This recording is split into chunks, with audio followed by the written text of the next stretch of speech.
تماشابینان گرامی، برنامه نوبتی رادمردان وطن را از آمادگی سربازان و افسران گواردیای ملی جمهوری تاجیکستان به جشن نوروز بین المللی و به این مناسبت برگزار نمودن سبقت‌های پهلوانی، جسارت، چاره‌بینی‌های فرهنگی و فراغتی، جنبست آزمون‌های گوناگون و بیان تبریک و تنتنه‌ها از بزمگاه نوروزی گواردیای ملی جمهوری تاجیکستان منظور شما می‌نماییم.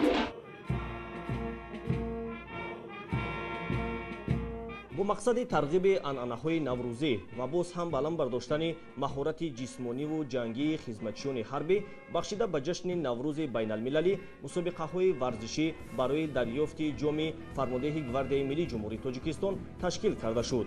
مسابقه‌ها با برگزار نمودن جمع آمد تنتنوی آغاز گردیده، شرط و مکان و ترتیب گذرانیدن آنها از جانب ریاست تیاری جنگی و سرمربیان و اشتراکچیان دسته‌های ورزشی قسم‌های حربی رسانیده شد. همین طریق از سنه 11 تا 19 مارس برای به دست آوردن جام فرمانده گواردیای ملی جمهوری تاجیکستان بین افسران و سربازان قسم‌های حربی گواردیا از نمودهای فوتبال و والیبال، گوشتنگیری و تورنیکشی، گلوله‌برداری و دویدن به مسافه‌های گوناگون، شاهمات و تنیس روی میز، تیرپرانی از سلاح‌های آتشفشان، تکیه با دستان، با قسم‌های ناپوره جدا و جمع نمودن سلاح و دیگر مسابقه‌های حربیانه در تالار و میدان‌های ورزشی قسم‌های حربی خیلی شوق‌آور و جالب گذرانیده شد. مسابقه از نمود فوتبال بین ورزشگران قسم‌های حربی شوق‌آور و خاطرماند دایر شد. هرچند فوتبالبازان از قسم‌های حربی 051 053 و 051 064 خیلی فعالانه شرکت داشتند، ولی جای یکم را قسم حربی 051 054 صاحب گردید. در نمود فوتبال خرد باشد، قسم حربی 051 055 غالبیت را به دست آورد و سزاوار جای یکم گردید.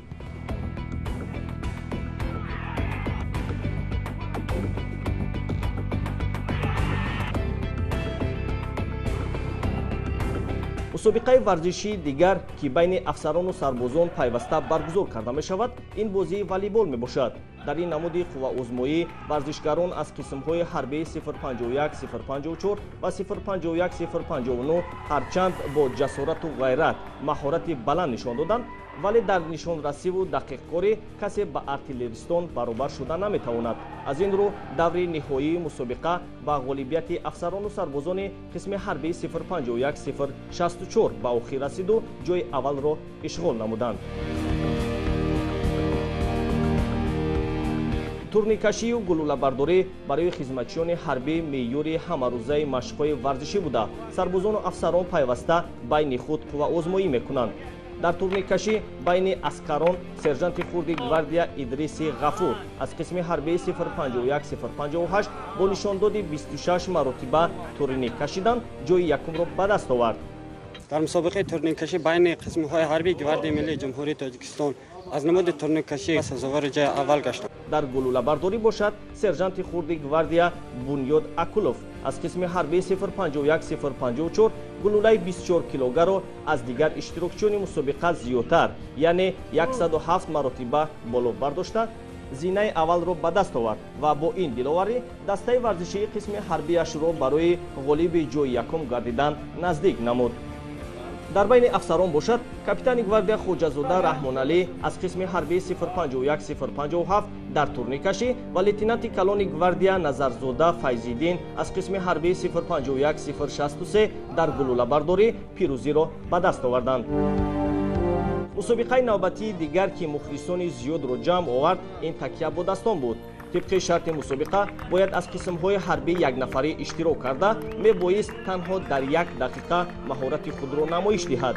چنانکه که شاهد بودیم شرکت کنندگان در 1 دقیقه از 60 تا 75 مرتبه این عمل را اجرا کرده توانستند، ولی برای جای یکم را صاحب شدن شرط اساسی آن بود که از رقیبان که بیشتر این عمل را اجرا کرده میتواند. سرباز قطاری گواردیا سید رضا علیف از قسم حربی 051 054 با نشانداد 77 مرتبه در 1 دقیقه غالب مسابقه اعلام کرده شد. نمود مسابقه که من اشتراک نمودم این تکیه با دستان بود و در بین ورزشکاران جای اول را اشغال نمودم. باید هر یک جوانمرد تاجیک با ورزش مشغول باشد، چون که با ورزش مشغول بودن این بردوام نگاه داشتن سلامتی باشد. дар мусобиқаи давидан ба масофаи 100 метр ва 3 километр рақобат байни хизматчиёни ҳарбии ҷузъу томҳои таъиноти махсус хеле шадид сурат гирифт ва меъёрҳои ин намуди мусобиқа аз ҷониби аксарият сари вақт ва ҳам пештар иҷро карда шуданд. дар асоси хулосаи доварон аз байни иштирокчиён дар ҳарду масофа ҳам афсарон аз қисми ҳарбии 051-057 пештар ба марра расида ғолиб дониста шуданд. масофаи 100 метр дар 13 сония ва 3 километр бошад дар 10 дақиқа тай карда шуд.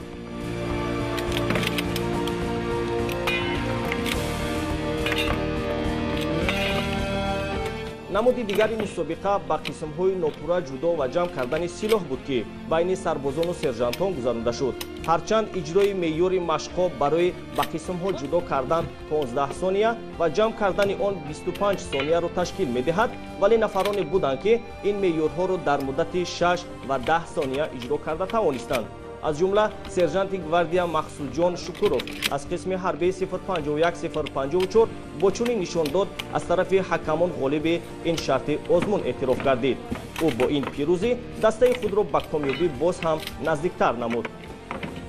мусобиқаи дигари ҳарбии варзишие ки байни ҷузъу томҳои таъиноти махсус хеле маъмул аст ва хеле шавқовару хотирмон баргузор мешавад, ин эстафета мебошад. дар ин мусобиқа дастаҳои иштирокчӣ тибқи низомнома ва меъёри муқаррар гардида ки аз тарафи мураббӣ пешниҳод карда шуд, амалҳоро пайдарҳам иҷро карданд. ҳар як иштирокчӣ талош барон дошт ки вазифаи худро ва ё амали муайяншударо ҳарчи зудтар иҷро кунад. бо чусту чолокӣ, бозуву нерӯи қавӣ ва омодагии беҳтар паҳлавонон аз қисми ҳарбии 051-055 ғолибиятро ба даст оварданд. бо маҳорату малакаи баланди варзишӣ дар байни қисмҳои ҳарбӣ дастаи варзишгарон аз қисми ҳарбии 051-054 мавқеи аввалро сазовор гардиданд. дар байни ҷузъу томҳои таъиноти махсус бошад, диловарони қисми ҳарбии 051-057 сазовори ҷойи якум дониста шуданд. қобили зикр аст ки дар сабқатҳои варзишии ҳайати шахсӣ на танҳо аз комёбиҳо роҳбаланд мешаванд, инчунин қобилияту маҳорати ҷисмонии худро такмил медиҳанд.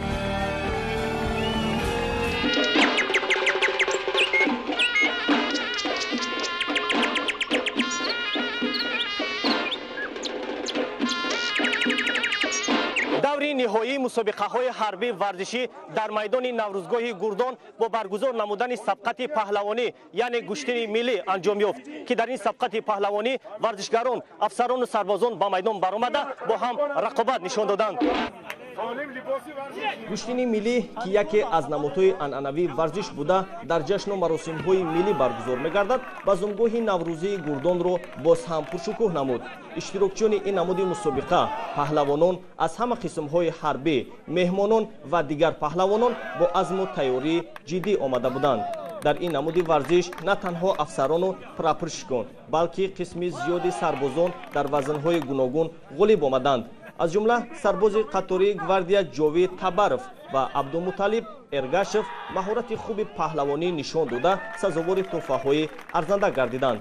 ҳамчунин дар ин қувваозмоӣ афсарон қобилияту ҳунари баланд нишон дода сазовори ҳусни таваҷҷӯҳи мухлисон ва соҳиби тӯҳфаҳои қиматноку хотирмон аз номи фармондаи гвардияи миллии ҷумҳурии тоҷикистон гардиданд.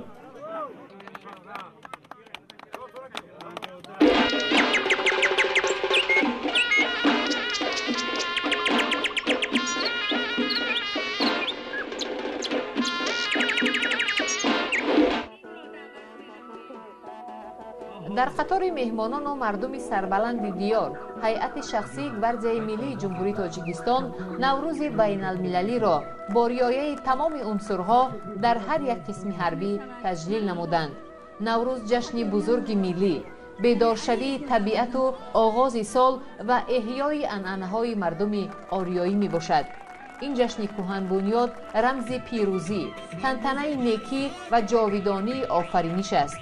дар ватани мо тоҷикистони азиз наврӯз шукӯҳу шаҳомати дигар дорад, зеро ин ҷашн ба вазъи табиии минтақа ва иқлими кишвар созгор асту бар пояи эътиқоду бовариҳо бунёд ёфта дар дилу дидаи пиру барнои мардум ҷой гирифтааст. نوروز عالم افروز در جزء تامهای گواردیای ملی که در گرمیزان دوشنبه جایگیر شده اند خیلی خاطرمان و جالب صورت گرفت.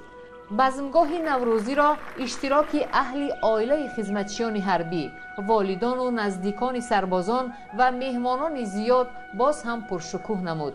برای جالب و خاطرمان گردیدن بزم نوروزی مسئولین کارهای سیاسی تربیوی برنامه تئاتری کنانیده را آماده کردند که در آن تاریخ برگزاری و رسم و عنعنه‌های نوروزی انعکاس گردیده است.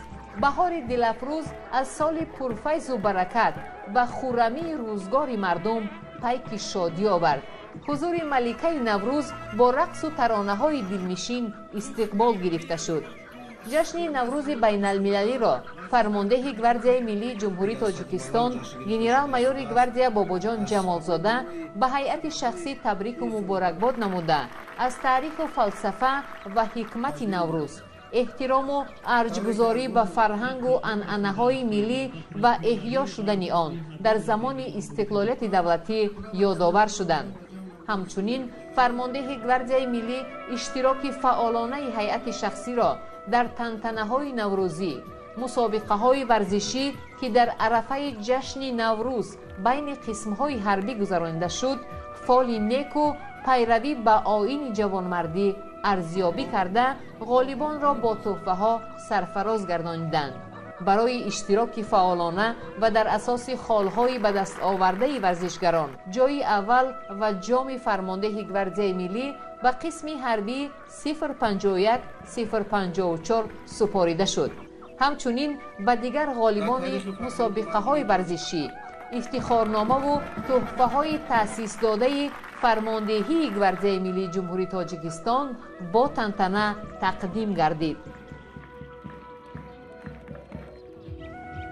در ادامه بزم نوروزی اشتراکچیان، زنان و دختران محصول هنرهای مردمی، گلدوزی و زرگری، سوزنی و کندکاری را به نمایش گذاشته با پختن خوراک‌های ملی از جمله شیرینی‌های گوناگون، نان و کلچقند، اینچنین سومنک و آش بریده، شیرکده و شکراب که با گل و رستنی‌های شفابخش بهاری آماده کرده شدند، هنر و مهارت خود را نمایش دادند. سفره نوروزی 7 سین و 7 شین با طعم و ذوق بلند بانوان آراسته شده بود و همچون رمز نوروزی هر یک دسترخوان را زیب و زینت میداد.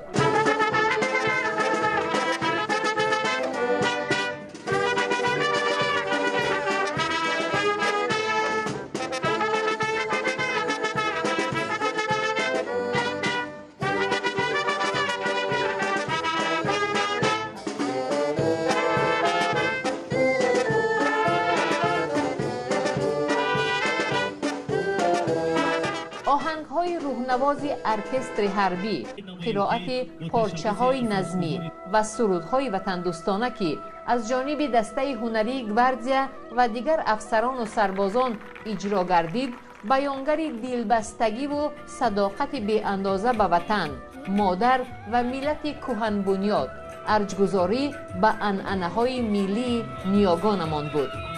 قابل ذکر است که با صاحب استقلال گردیدن کشورمان جشن نوروز در سراسر تاجیکستان محبوب سرجمانه زیر فضای صلح و آسایشتگی تجلیل کرده می شود که از وحدت و یگانگی و همدلی و همبستگی مردم سرزمینمان مژده می رساند.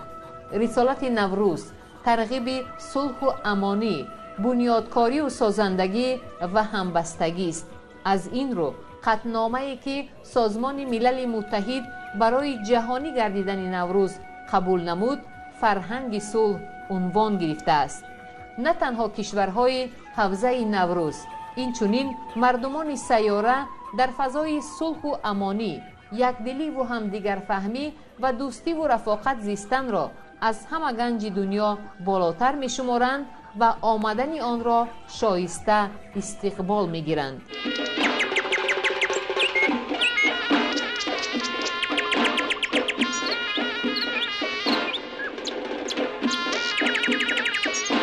بگذار نوروز با منزلت بزرگ جهانیش با شهامت و رسوم اجدادی خاندان هر یک تاجیک و تاجیکستانی را پرنور و صفا گرداند. بهار دلافروز، نوروز عالم افروز را به سرزمین صلح و وحدت، دیار فیض و برکت خیر مقدم گفته برنامه نوبتی رادمردان وطن را در همین جا به پایان میرسانیم. خیر تا برنامه‌های دیگر شاد و پیروز باشید.